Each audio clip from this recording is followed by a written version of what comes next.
Aujourd'hui, on va s'intéresser au mariage donc de Fatima Zahra, fille du prophète, sur eux la paix, qui est l'exemple le plus illustre qu'on doit suivre, une tradition qu'on doit suivre, que ce soit à l'époque, mais également aujourd'hui.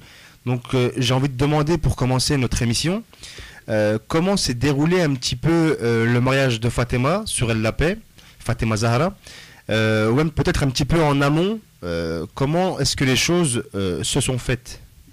Salam alaikum à tous ceux qui nous écoutent. Avant de répondre à ta question, en ce qui concerne le mariage de Fatima avec l'imam Ali sur la paix, donc c'est un mariage qui est vraiment extraordinaire, qui résume vraiment le mariage entre guillemets parfait de ce que l'islam attend. Et donc je voudrais avant cela résumer un peu les finalités. Enfin, plus précisément, je voudrais préciser les points sur ceux qu'on doit un peu voir par rapport au mariage, c'est-à-dire que sur quoi doit-on baser son mariage, comment doit-on choisir sa compagne.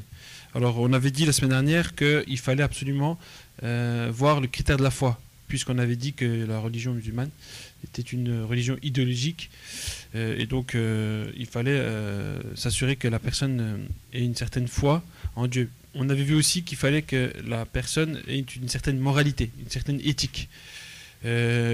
Aussi, le troisième critère, c'était la capacité financière. C'est-à-dire que quand on veut se marier, il faut avoir les moyens de subsistance pour pouvoir fonder sa famille. On ne doit pas courir comme ça à notre perte et donc être sans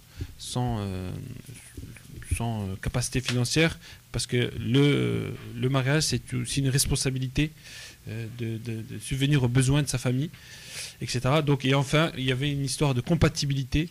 Donc, après la foi, l'éthique et la capacité financière, eh bien, il fallait être sûr que les personnes étaient compatibles pour vivre ensemble. Et pour cela, on avait dit qu'il fallait, en l'occurrence, effectuer une certaine enquête, entre guillemets, pour connaître un peu plus la personne, et donc pour ne pas tomber dans le divorce. Et on avait dit que malheureusement un mariage sur deux, voire plus, finissait par un divorce. Donc ça, c'était un peu sur quels critères doit-on choisir son époux ou son épouse. Et donc voilà. D'accord, très bien. Et par rapport juste à ce que je te demandais juste avant, comment est-ce que les choses se sont passées en amont, parce qu'on parlera de la demande en mariage et des cérémonies plus tard, mais en amont, comment est-ce que ça s'est déroulé? Comment est-ce que on en est venu à ce que Fatima Zahra se marie? Donc, salam alaikum. Donc, tout d'abord, ce qu'il faut avoir à l'esprit, c'est que le prophète, il nous explique la chose suivante. Il nous dit, dans une célèbre parole, que si l'imam Ali n'avait pas existé, la personne qui aurait mérité d'être l'époux de Fatima Zahra n'aurait pas existé non plus. Donc ça, c'est pour montrer l'importance de sa fille Fatima Zahra, sur la paix. Donc on le sait que Fatima Zahra a eu de nombreux prétendants au mariage. Donc, et il y a une histoire célèbre avec un compagnon du prophète du nom de Abdurrahman ibn Auf. Donc on raconte que c'était un homme qui était très riche, il possédait beaucoup de biens, et un jour il se présenta chez le prophète. Donc il se présenta chez le prophète et il lui dit: si tu me donnes ta fille Fatima en mariage, je lui donnerai en dot une centaine de chameaux chargés des meilleurs tissus égyptiens, et en plus de cela j'ajouterai 10 000 dinars en or. Donc j'imagine que c'est en contradiction avec toutes les valeurs de l'islam et du mariage en particulier. Bien sûr. Donc ça, c'est, on va dire, une demande entre guillemets stupide. Donc le prophète, qu'est-ce qu'il a fait? C'est qu'il a ramassé une poignée de cailloux et il l'a jeté aux pieds d'Abdurrahman. Donc, et il lui a dit: tu crois que moi, je suis esclave de l'argent et de la richesse, et que tu peux le prévaloir à mes yeux en étalant, en étaillant ton argent et ta richesse? Donc ce qu'il faut savoir, c'est que pour être à même d'épouser la fille du prophète, Fatima Zahra, donc il fallait se soumettre aux lois islamiques et rejeter les traditions de l'époque de l'ignorance. Mais en fait, on peut dire que ce soit pour cet exemple de prétendant ou pour d'autres, Ce qui était recherché, c'était plus la proximité avec le prophète, sur lui la paix, que le mariage de Fatima Zahra, sur elle la paix.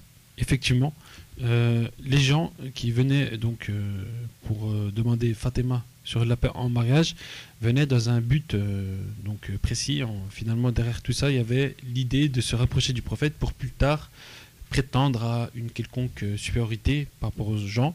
Et de manière générale, Fatima avait un grand nombre de prétendants au mariage avec elle. Et de manière générale, le prophète leur répondait: l'avenir de Fatima est entre les mains du Dieu de Fatima. C'est-à-dire qu'il expliquait aux gens qu'il n'agissait que en fonction d'une inspiration divine. Et donc, il avait parlé de l'imam Ali. Et donc, Dieu avait prévu pour Fatima donc l'imam Ali seulement. Et voilà, par rapport au grand nombre de prétendants. D'accord, donc en fait il était prévu que si ce n'était, comme tu nous disais tout à l'heure, l'imam Ali, sur lui la paix, ça ne pouvait être personne d'autre, et qu'en fait c'était déjà écrit, on va dire, dans les cieux. C'était déjà prévu en avance. Bien sûr, on rapporte que après une inspiration divine, le prophète, sur la grâce et la paix, il a choisi donc l'issue heureuse de cette union entre Fatima et l'imam Ali, puisqu'il dit, le prophète, la chose suivante: un ange s'est présenté à moi de la part de Dieu et m'a dit: Dieu te salue et te fait savoir qu'il a uni ta fille Fatima à Ali ibn Abi Talib, sur lui la paix, dans les cieux. Toi aussi, donne-lui-la en mariage sur la terre. Donc voilà, donc on voit que c'était une inspiration et que c'était pas le fait du hasard. Donc on va faire une courte pause coranique et puis on se retrouve juste après pour parler de la demande en tant que telle en mariage et puis de la dot de Fatima Zahra sur elle la paix. Donc on se retrouve après ce petit passage coranique. Je vous rappelle la question qu'on vous proposait aujourd'hui pour gagner un cadeau. Donc la question est la suivante: avec qui Fatima Zahra sur elle la paix s'est-elle mariée? Réponse 1, Omar. Réponse B, Abderrahman. Réponse C, Ali. Au 03 84 76 24 38. Donc pour ceux qui nous rejoignent, on a parlé un petit peu du mariage de Fatima Zahra, les prémices, et qu'il était prévu par Dieu, par inspiration divine, que l'imam Ali, sur lui la paix, devait se marier avec Fatima Zahra. Donc maintenant on en vient à la demande en mariage, après en parler. Donc là je crois que si on se réfère au texte historique, c'est l'imam Ali, sur lui la paix, qui se rendit auprès du prophète, mais je crois qu'il était peut-être un petit peu gêné ou il n'osait pas trop faire sa demande, il me semble. Effectivement, quand l'imam Ali, sur lui la paix, il est venu faire la demande en mariage auprès du prophète, sur lui la paix, donc on raconte que son visage il était devenu tout rouge de honte. En fait, parce que l'imam Ali c'était quelqu'un de pudique. Donc le prophète il lui a demandé: qu'est-ce qui te fait venir auprès de moi? Donc l'imam Ali, par respect, il s'est tu, et le prophète il lui dit: peut-être es-tu venu me demander Fatima en mariage. Donc en fait le prophète le met à l'aise. Voilà, il essaie de le mettre à l'aise, bien sûr parce qu'il se connaissait parfaitement, et l'imam Ali il répondit oui. Donc c'est exactement dans cette intention que je suis venu vers toi. Donc le prophète il lui dit alors: ô Ali, avant toi d'autres hommes sont venus me demander Fatima en mariage, et chaque fois que j'entreprenais de parler de ce sujet avec elle, elle n'était jamais d'accord. À présent, c'est toi qui viens me demander de discuter de cette question avec elle.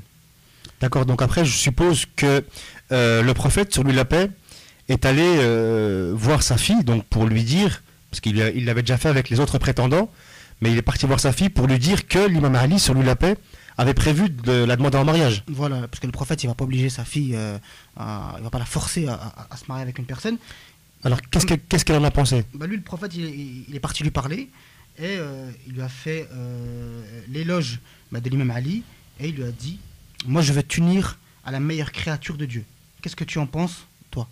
Donc Fatima, elle aussi, sur elle la paix, c'était une personne qui était pudique, qui était timide. En fait, elle avait le même tempérament que l'imam Ali, et elle se contenta de baisser le regard en signe d'acquiescement, et elle n'a rien dit. Donc elle n'a rien dit, et le prophète, sur lui la paix, lui, il leva la tête et prononça cette phrase historique. Donc c'est une phrase qui est connue chez tous les musulmans. Il lui dit Dieu est grand, son silence est une preuve de son consentement. Donc suite à cet événement, suite à cette phrase, donc le contrat de mariage il a été fait par le prophète, sur la paix. Oui, peut-être Hicham, une chose à ajouter. Une petite remarque par rapport à ça, c'est qu'on voit bien dans cette demande en mariage que le prophète sur la paix demande l'avis de Fatima. Donc il lui laisse le choix. Donc il n'y a pas d'imposition particulière. Donc c'est ce qu'on nous fait croire de manière générale. D'accord, donc en fait en islam, voilà, si la fille ne souhaite pas épouser une personne, rien ne l'y oblige. Donc maintenant on va passer à la suite, on va plutôt parler de quelque chose qui est assez important, hein, ce qu'on appelle la dot. Donc la dot, hein, qui est connue dans d'autres religions, mais on va la voir dans la coutume islamique. Donc au moment où l'imam Ali sur lui la paix fait sa demande en mariage et que Fatima Zahra sur la paix acquiesce et donc montre qu'elle est d'accord, donc le prophète demanda à Ali donc de respecter cette tradition islamique, qu'est la dot. Alors est-ce que la dot, parce qu'on entend souvent dire que la dot est quelque chose de symbolique et qu'aujourd'hui elle est de plus en plus extravagante, mais on va prendre pour exemple ce mariage islamique, comment est-ce que ça s'est déroulé? Est-ce que l'imam Ali est venu apporter une grande dot ou est-ce qu'il est venu avec juste ce qu'il avait? Bien, en fait, déjà il faut savoir que l'imam Ali était parmi tous les prétendants le plus pauvre. Donc, et il faut savoir que le prophète, sur la grâce à la paix, il a demandé donc à l'imam Ali, est-ce que tu as quelque chose à offrir en dot à ta femme? Donc comme tu l'as dit, c'était dans les convenances vis-à-vis du mariage. Et l'imam Ali a répondu qu'il ne possédait comme bien que 3 seules choses. Alors, d'une part, son sabre, son bouclier et un chameau. C'était toute la fortune, finalement, de l'imam Ali. Enfin, fortune entre guillemets, on peut dire. Entre guillemets, c'est tout ce qu'il possédait. Et le prophète expliqua à l'imam Ali que son sabre lui était utile lors du combat contre les ennemis de l'islam. Donc, qu'il ne pouvait pas le céder. Et que son chameau lui servait à arroser la palmeraie et pour se déplacer. Il lui dit alors, je te donne ma fille Fatima en mariage devant ce bouclier. Donc voilà comment ça s'est passé au niveau de la dot. Donc le prophète n'a pas accablé le prétendant de ce qu'il avait. Donc il était raisonnable. Et donc symboliquement, vis-à-vis du bouclier, on va voir par la suite comment ça va se passer, mais la dot, elle s'est faite autour de ça. D'accord, ok. Donc en fait, il a offert le bouclier et je crois que le prophète a dû le revendre pour pouvoir offrir quelques cadeaux à sa fille. Effectivement, les historiens, ils nous racontent que la dot n'a pas dépassé 500 dinars. Donc 500 dirhams, excusez-moi. Donc sachant que Fatima Zahra a demandé à son père, le prophète, de racheter avec cette dot le pardon des pécheurs de son peuple au jour de la résurrection, et on raconte que sa requête, elle fut acceptée. D'accord, ok, parce que tout à l'heure j'expliquais que parfois on se perd un petit peu avec des dots qui sont aujourd'hui demandées, mais qui sont très élevées, surtout pour des personnes qui ne sont pas en capacité ou qui n'ont pas de travail ou qui ont des petits salaires. Comment est-ce qu'on explique cette dérive entre d'un côté la symbolique islamique avec une petite dot et de l'autre côté aujourd'hui donc des dots élevées? Donc, par rapport à ça, effectivement, on s'est éloigné totalement de la tradition islamique. Effectivement, aujourd'hui, celui qui veut se marier doit malheureusement affronter la cupidité des parents. Et donc, il y a effectivement une chose étrange, c'est que lorsqu'on se marie avec une femme, parfois les parents demandent une dot assez extravagante.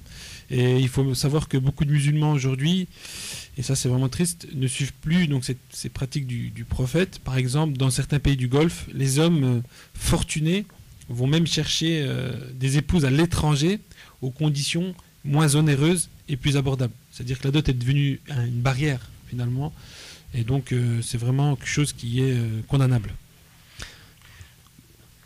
Juste pour terminer, par rapport à ce que disait Hicham, c'est vrai que dans certains pays du Golfe, on va demander aux jeunes prétendants une somme d'argent de plus de 1500 euros pour gagner la main de la fille. Donc c'est quand même beaucoup.